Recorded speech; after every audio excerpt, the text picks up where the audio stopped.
While certainly not biographical to the lives of Rob Lowe and his son John Owen Lowe, there are definitely some parallels with the dynamic of the characters they play in their new Netflix sitcom. Let's talk about Unstable.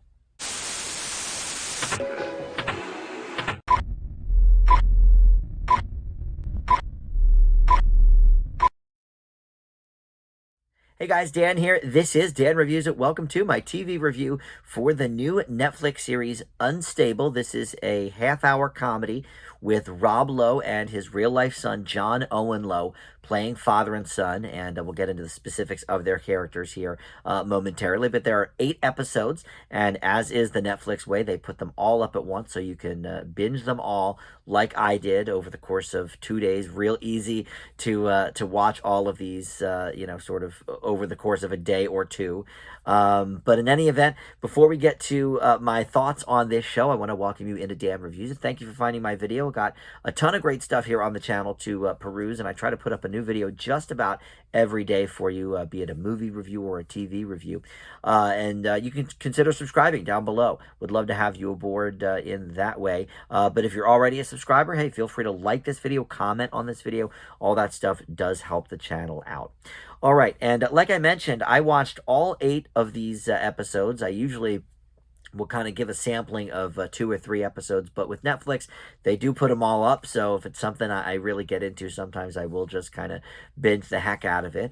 And so the basic premise here, like I mentioned, Rob Lowe is here with his real-life son playing father and son. Rob plays Ellis Dragon, who is the CEO and founder of a biotech company called Dragon, and John Owen plays his son Jackson Dragon, and they've been a little bit estranged since the loss of Ellis's wife and Jackson's mother. And so he's been going a little bit off the deep end mentally, and so they've been trying to rein him in at the company, to be able to present a good face to the board, and that's sort of the overarching theme of the season. If he doesn't get it together, might he be replaced as the CEO of his own company? You've also got Sean Clifford here, who you may recognize from Fleabag. She is the sister, I guess, right, of Fleabag. She plays Anna here, the CFO of the company, and a lot of other people involved here virtually unknown. I maybe recognize them from 1 or 2 things, but you've got Aaron Branch, Rachel Marsh, Emma Ferreira, no relation, I don't believe, to America Ferrera, but the last name is spelled the same. And Fred Armisen, of course, we do know him from many things, but he's here as well as Ellis's therapist. So, I won't go into too much detail really about the plot. So let's just talk about the show. That's all I'll kind of say about that. But the idea of this kind of came about from the Lowes. They have sort of a playful social media presence where John Owen kind of pokes fun at his dad a lot and stuff. And he's been working as a writer on his dad's show, 911 Lone Star. And he's been sort of struggling with this idea of living in his father's shadow, and everyone loves Rob Lowe so much, and everyone just falls all over themselves when he's around, and he doesn't feel that for himself, and he's always kind of living in that shadow. So that sort of spawned the idea for this series. They didn't really want to play themselves. They didn't want to play hyper realized versions of themselves like on Curb Your Enthusiasm. They wanted to do something a little bit different, but that still had kind of that father-son dynamic, and kind of an interesting one, a little similar to their real lives. So I will say John Owen Lowe is not his father when it comes to acting. I think he's good, and I think he has room to improve, but he is funny, and the two of them, when they're in scenes together, play off each other very, very well. One thing I really like about this show is that it is funny.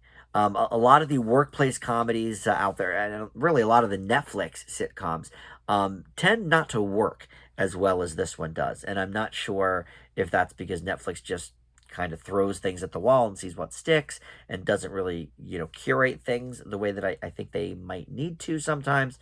But this is a really great workplace comedy, partially because it doesn't rely just on Rob Lowe, and it doesn't even rely really on Rob and John Owen. It relies on the whole collective. One of my problems with shows like, let's say, Animal Control, as an example, because I just recently reviewed that, they sort of built it around, okay, Joel McHale's funny and snarky. Let's have him, just do all the funny bits, and then everybody else surrounding him will be, idiots, or they'll be competing for his attention or whatever. Here you've got this really, Elon Musk type character, let's call it what it is, and the eccentricities and all of that, but there are so many scenes that he's not in.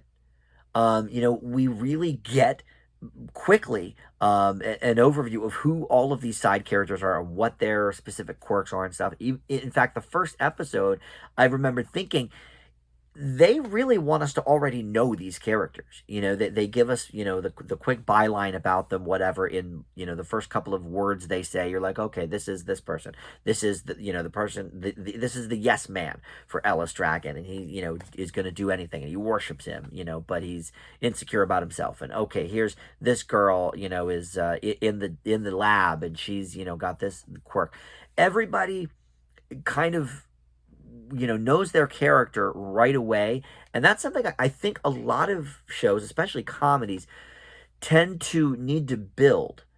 And that's, that can be a good thing when you have 20 or 22 episodes, like on a network sitcom. But on a show like this, where you only get 8 episodes, you better come out swinging. And I think this one does. And the fact that Rob Lowe is not carrying this show on his shoulders, he's certainly funny in it. He's been a fixture, I think, in our lives for, most of our entire lives. I'm 45, so I was like, 6 when The Outsiders came out and stuff, and he started, doing all his movies and then his TV career after that. And I mean, he's been a part of our lives for so long, that it's not a stretch to see him as this, rich tech guy that everyone looks up to and everyone loves, even when he's, maybe not doing the smartest thing, or whatever. And I think he plays it very well because he's lived a lot of those sort of feelings, not necessarily being a billionaire tech or anything, a genius, but just being in the pop culture zeitgeist for 40 plus years and still being such a huge success. So I think he sort of plays off that. But there are so many scenes he's not in that he is not doing the heavy lifting on the show. This really is a true ensemble comedy. And, no offense to Animal Control, not to bring that up again, but it is, one of the more recent examples of it. Everybody is working together in the cast to give us these funny moments. Everyone's, got funny bits, funny quirks, whatever you want to say. But Sean Clifford, who I have loved for so many years, doing many, many different things. Yes, she's been Fleabag, but, she always pops up in things from the BBC, or, from, I think she's Irish, actually, not British, but in any event, for ITE or whatever. And so to see her here trying to be sort of the sane person keeping it all together, but then we find out in like episode 3 or 4 how much of a mess she is, and that brings a whole nother dynamic of hilarity into it. This is a very, very funny show. Look, I'm not gonna say it is doing anything necessarily new, but it is one of the funniest shows I've seen new this year. I think that the chemistry is great, and it makes me sad that Netflix only puts out 8 episodes, because, I don't know if it's going to be renewed or whatever. I hope it is.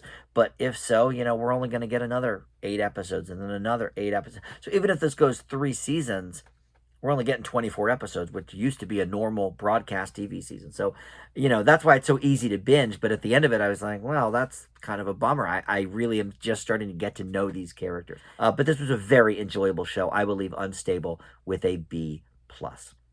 All right, thanks so much for watching. We've got more movie and TV reviews all the time on the channel, so keep it subscribed, and check out when I post new videos on Dan Reviews. Thanks for watching. Bye.